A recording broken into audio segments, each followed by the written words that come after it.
Well, we're inside the #1 Starbucks at Pike Place Market now. And Zach Heinrichs, the assistant manager, has been good enough to join us for the next few minutes. So Zach, what got you interested in working for Starbucks in the first place?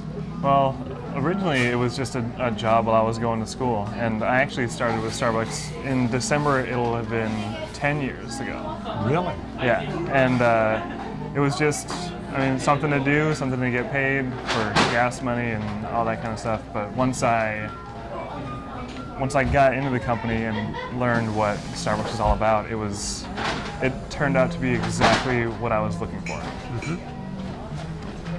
Like all about the third place and all of the heightened standards and things, and it's more than just a coffee shop helping people. It's more about people, and then we serve coffee later. Mm-hmm.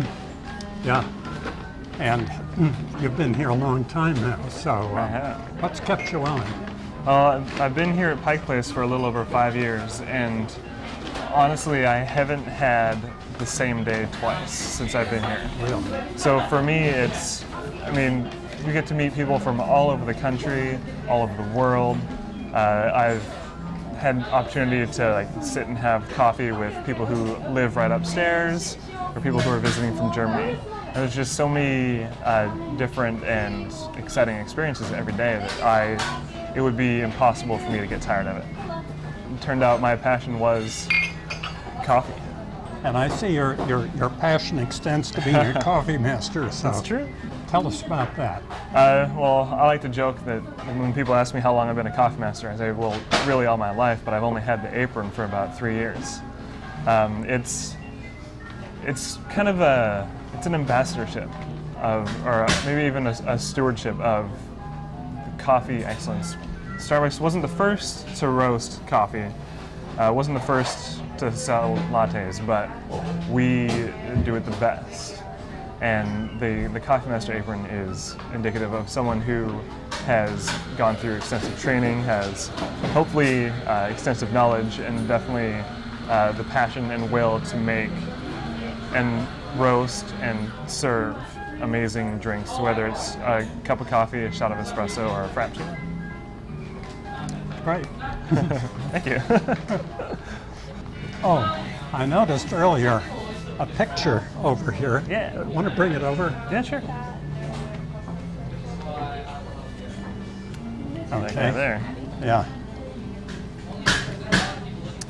And this is a picture, I guess it's of the original store.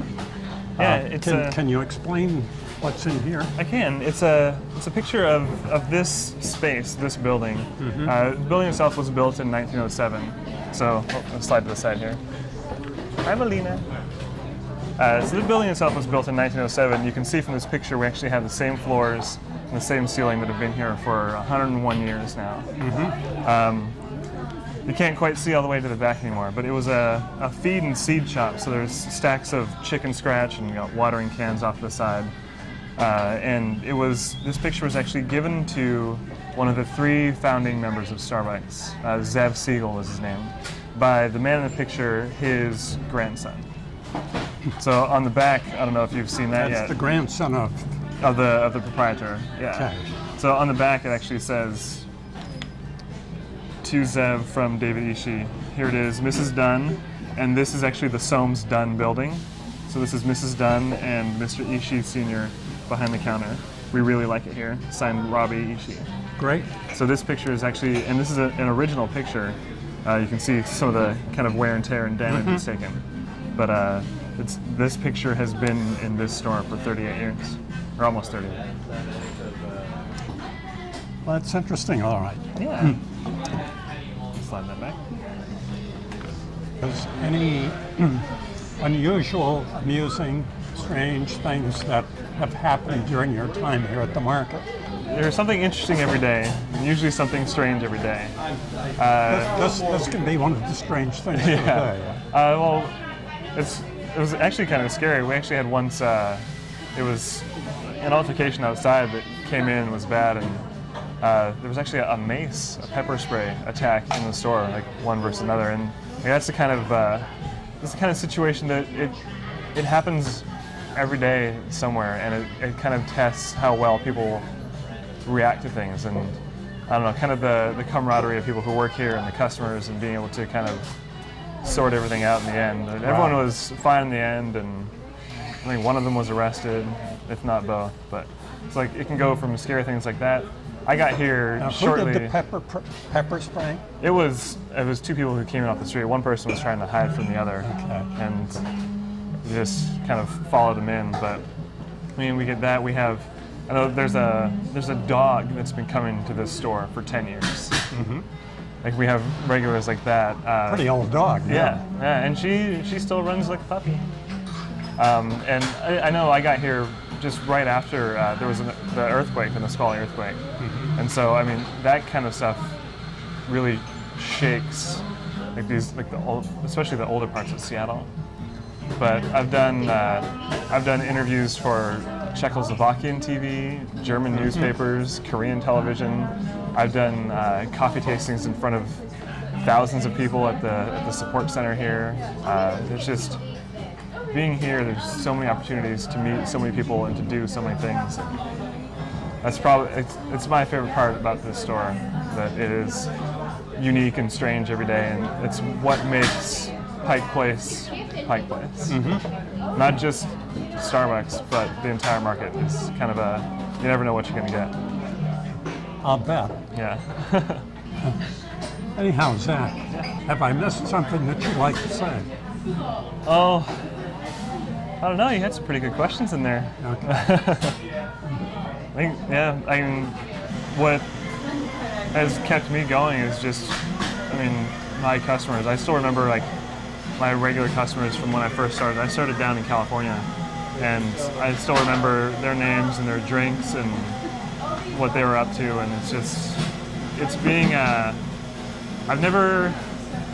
I've purposely never called anyone sir or ma'am. Mm-hmm. My mom told me once a long time ago that you can't go wrong by calling a woman this, and I've kind of taken the approach that I don't want to start off, I want to start off on a level field with everyone. Because everyone gets the same amount of respect. As soon as they walk through the door, they're just another person, whether you're the CEO of a multi-billion-dollar Fortune 100 or you have no home. You are, until I know otherwise, we're all equal. And so it's how I've kind of approached it, and it brings me a lot more joy than I ever thought it would. That's a good attitude.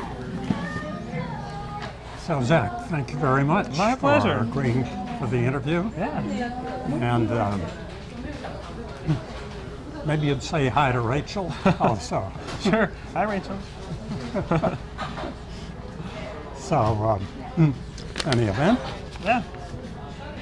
it's a pleasure meeting you. Pleasure And to I'll meet you too. probably see you occasionally from time to time. Oh yeah, I plan on being here. Okay.